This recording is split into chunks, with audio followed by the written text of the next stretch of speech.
Вакцина адам ағзасына кері әсері бар ма?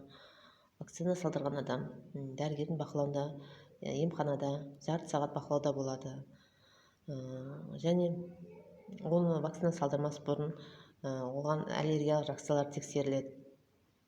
Вакцина салдырып болғаннан кейін, кез келген вакцинациядан кейін адам денесінде иммунитет қалыптасады. Және осы күнге дейін салдырған адамдарда кері әсері байқалмаған. Және вакцина салдырған адамға қысқа мерзімде температураның көтерілуі мүмкінін ескертеміз. Және вакцина салған орында қызару мен ісіну пайда болады. Ол 3 күнге дейін жалғасуы мүмкін. Оны науқасқа міндетті түрде ескертіп жібереміз. Қандай жағдайда вакцина салдыруға болмайды? Вакцина кез келген созылмалы аурулары бар науқастарға ұсынылмайды. Өшу сатысындағы және онкологиялық аурулардың науқастарды қоса алғанда, және де кез келген инфекциясы бар, дене қызуы қатты көтеріліп тұрған науқастарға вакцина салдырмаған жөн.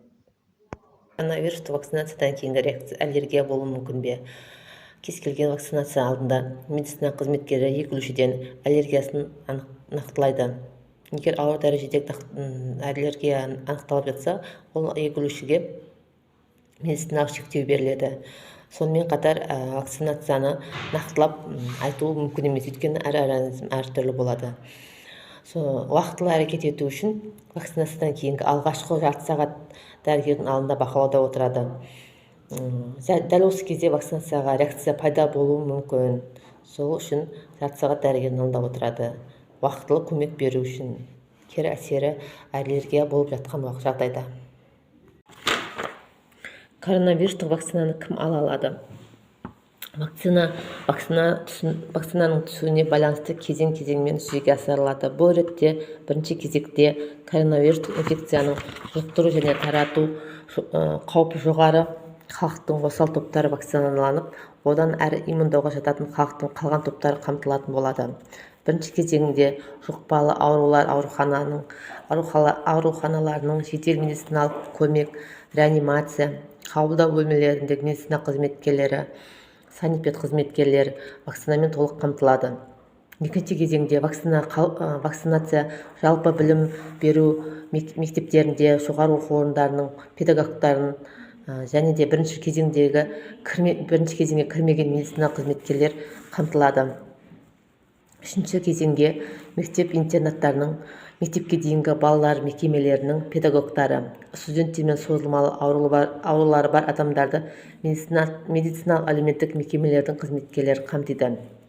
Бұдан басқа, кейіннен халықтық қосымша осал топтары қоса отырып, контингентті